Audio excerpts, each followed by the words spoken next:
say it is the recipe for revival. It has the correct ingredients for revival. Somebody was asking one time, why revival? Why is that so important? Well, it'll make you feel better because things will be better between you and God. And that makes you feel better.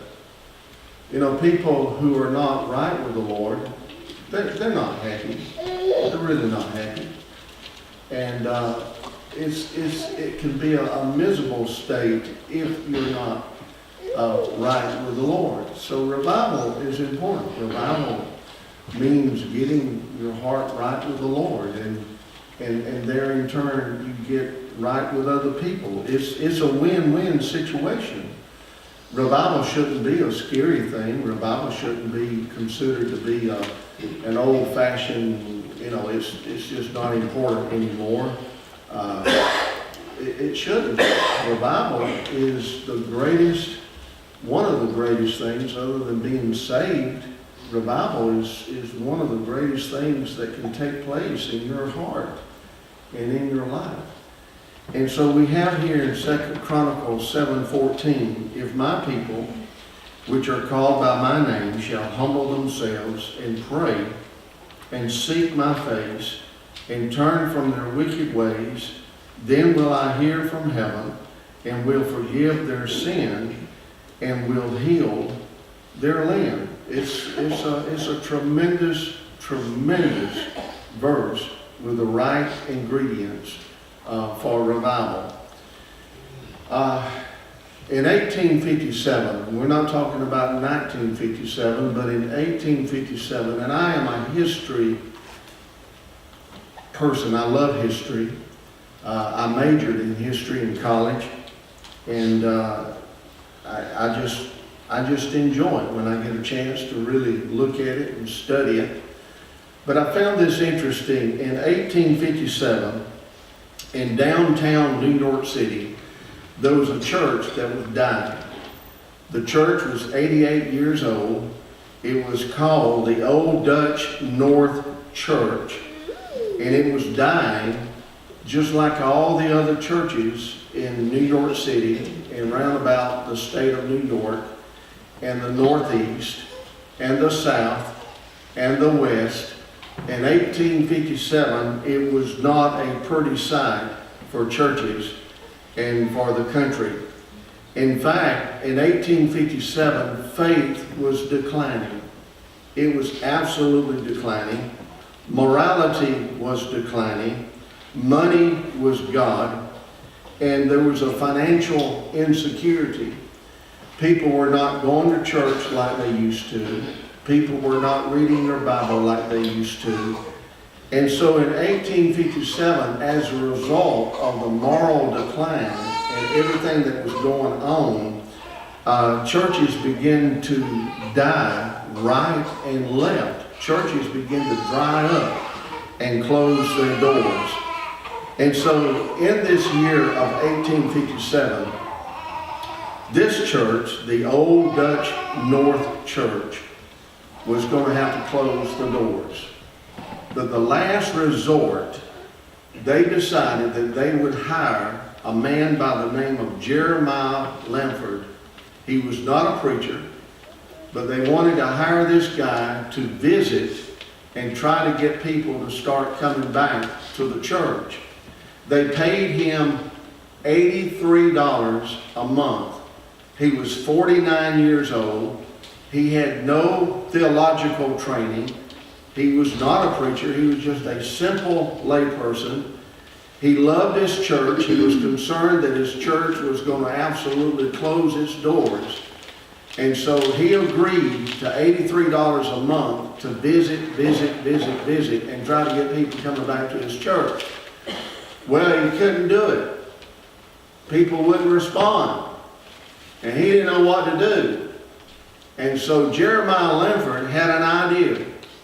One day, he had this idea. I will start a prayer meeting with business people downtown New York City. And so he began to look at it and study it. He got permission from his church to do it. He decided that he would have a prayer meeting just for business people at 12 o'clock. They could go, instead of going to lunch, they could come and pray. He decided on this date, September the 23rd, 1857, from 12 o'clock to 1 o'clock, we will pray. That was what the handbill said. He was passing out handbills to advertise this prayer meeting. And so he did it. He was waiting to get it started. And so September the 23rd came. It was on a Wednesday, 12 o'clock.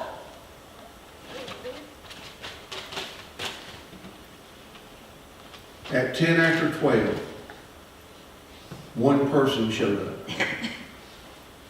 At about 20 after 12, 3 people showed up. And eventually, altogether, there were 6 men that showed up at this prayer meeting. Nothing extraordinary happened. They prayed for revival. And they decided that they would meet the next Wednesday. And so they met the following Wednesday at 12 o'clock, and they had 40 men to show up to pray for revival. Nothing extraordinary happened. It was just a simple prayer meeting. But they decided to meet again. The following Wednesday, October the 14th, they met, and 40 men showed up. Well, that week, something happened in the United States. If you study history, you'll know that the financial institutions, including the banks, began to close right and left. People were losing their jobs. There was a panic in the country. But that particular Wednesday, October the 14th, they had 40 men to show up to pray for revival. When all that happened that week with the banks closing, the following week, this would be October the 21st, they met the following Wednesday to do it again. 3,000 men showed up to pray for revival. Lawyers, doctors, merchants, clerks, bankers, brokers, mechanics, messenger boys, factory workers, they all showed up to pray for revival. And you talking about getting the attention of the country, it got the attention. News began to flash all over about what was taking place. In 2 weeks' time, after they had 3,000 men to show up for the revival, in 2 more weeks, they were meeting, and over 10,000 men showed up for revival, or to pray for revival. All the newspapers began to report, because this was incredible. I mean, you just didn't see this. This just didn't happen. And all the newspapers were reporting about these prayer meetings in downtown New York City. And they were meeting. The prayer meetings got so big, they began to meet all over town. And the papers were reporting about these prayer meetings and things that were happening at these prayer meetings. On one report, it was told that a guy was going to kill his wife and her lover. He was on his way to kill these 2 people. He passed by one of these prayer meetings. He could hear the people pray. He went inside, he sat down, and he listened to these people pray. The story was that he felt the presence of God so much that this man came under conviction and he was converted. There was another report about an elderly pastor in one of these prayer meetings. It was like at least 500 people in that building for that prayer meeting. And he got up. He was so concerned for his son that his son was not coming to church. His son was lost. And this elderly pastor stood up and he began to talk about his son. He didn't know where his son was. And he was saying, I need your prayers to pray for my boy. He needs to be saved. And he talked about his son. Y'all, he didn't realize that his son was at that prayer meeting and he was sitting in the very back of the building. And when that pastor got through sharing about his son, crying over his son got up and was converted that day. The papers reported stories after stories of the Spirit of God that moved through these prayer meetings. They said it was just one of the most incredible sights that they had ever seen. They said it was one of the most incredible events that they'd ever experienced. People praying all over New York City, praying for revival. Well, somebody was asking, why was the power of God so real in those prayer meetings? Why did so many people get saved? And why was the power of God so real in those meetings? I found an eyewitness account. I want to share this with you. This was in 1858. This is an eyewitness account of what actually happened in these prayer meetings. Now, for those of you that come on Wednesday night, you know what we do. That's basically what churches do all over the country. You basically go, you have Bible, you share prayer requests, and you have prayer. This is sort of the norm. But somebody was asking, what in the world happened? What were they doing? What was the secret? We want that. You know, we like to do that. How can we find out, what they were doing so that we can do it? Well, there was this eyewitness account, and here's what happened. At 12 o'clock, all the people began to leave work for lunch, but they wouldn't go to lunch. They would go to these designated places to pray. They would show up, and they all had a leader. They all had a leader. The leader would stand up with his Bible, and he would say, if you have any prayer requests, write them on the piece of paper that you see in the chair, and let them be passed down. People would start writing their prayer requests on pieces of paper. The men would go and take up the prayer request and bring them down to the front. The eyewitness account reported that there were just hundreds and hundreds of sheets of paper being poured out on the altar. The leader would take his Bible and he would say, folks, it's time to pray. And people would start praying. One guy would stand up and start singing a song. Just sing a song. Another one would stand up and start sharing a prayer request. And another one would stand up and start praying. But it was all in unity. It was all in harmony. They said that the Spirit of God was so thick in that place that you could cut it with a knife. People were moved by what they felt. It was almost like God just showed up in that place and people were crying and weeping and people were singing. People were praying. And they went on and on and on until 1 o'clock now. At 1 o'clock, they dismissed and started going back to their jobs to do their jobs. And here it is. When they left, here's what they were saying. And I quote, we have 23 hours and we can show back up for prayer meeting in 23 hours. Expectation. When they left those prayer meetings, they couldn't hardly wait to get back to one of those prayer meetings. I'm going to ask you something. When you leave church and when you leave today, are you so excited that you can't hardly wait to get back to church?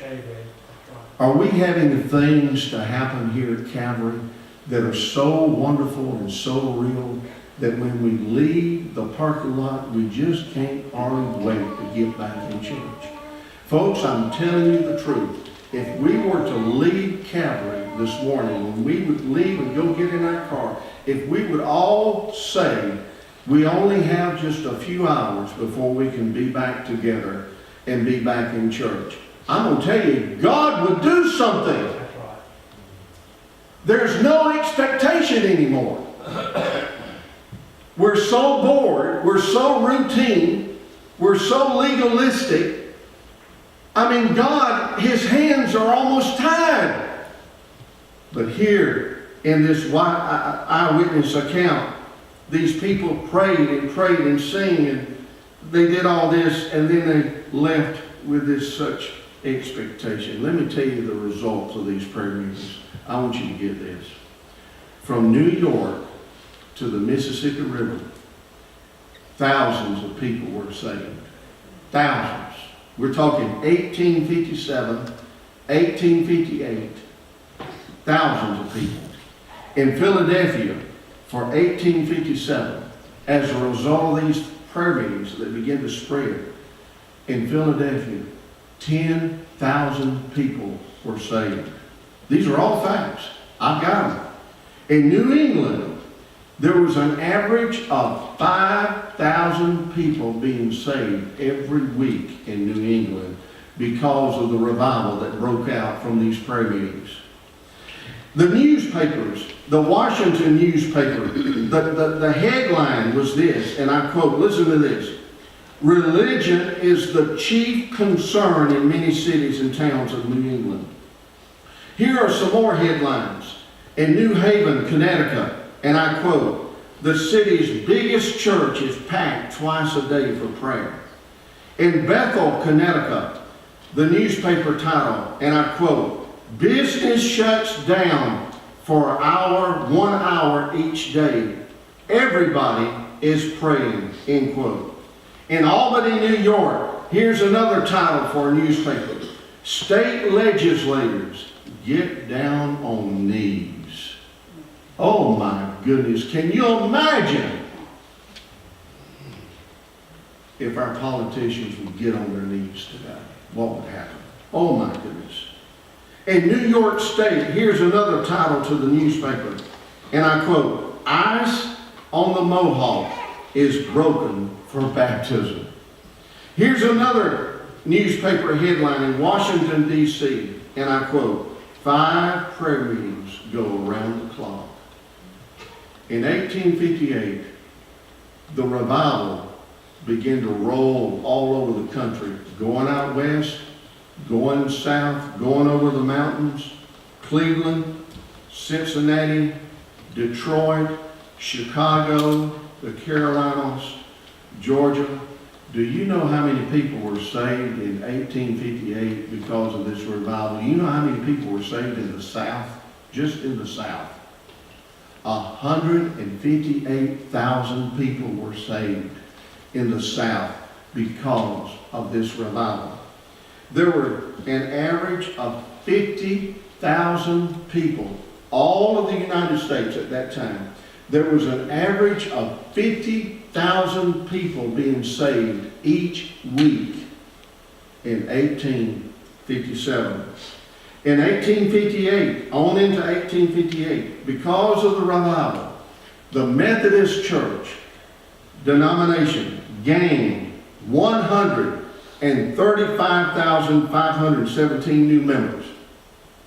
In 1858, because of the revival, the Baptist denomination gained 92,243 new members.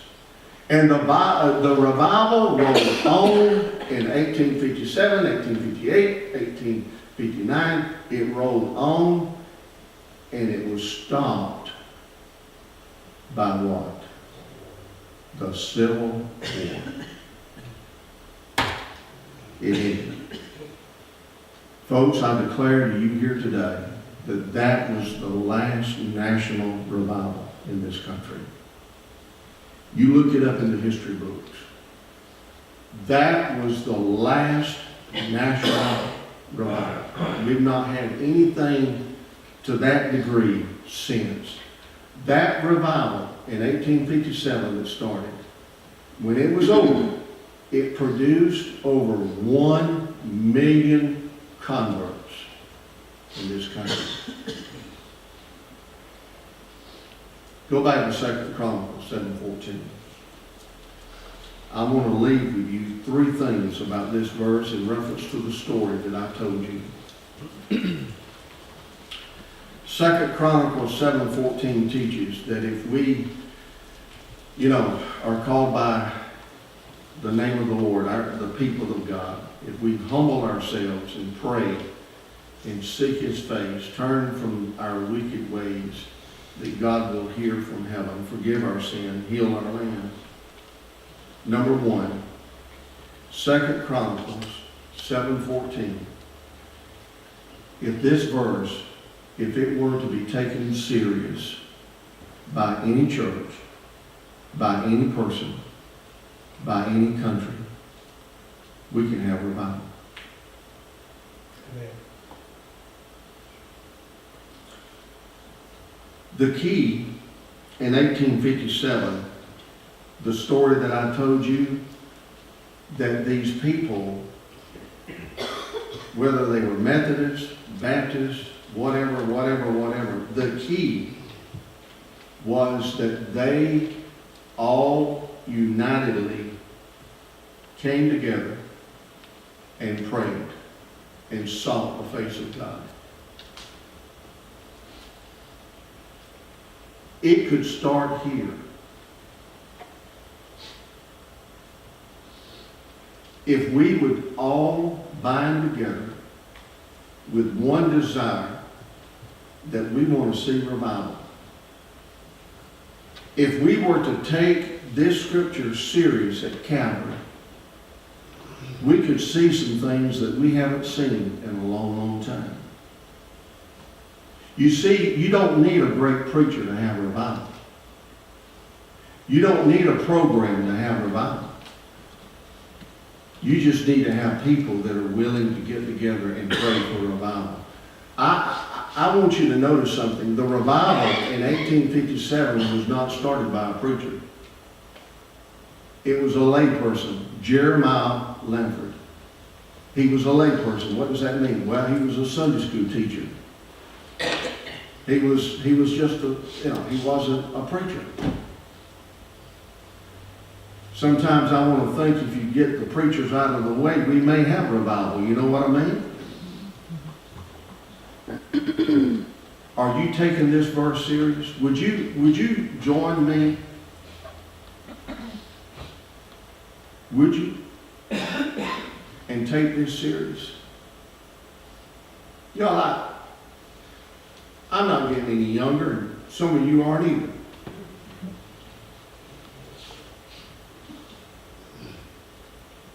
I want to see God move one more time. I'd like to see God move. I'm not going to worry about First Baptist. I'm not worried about the Methodist Church and this church. I'm worried about us.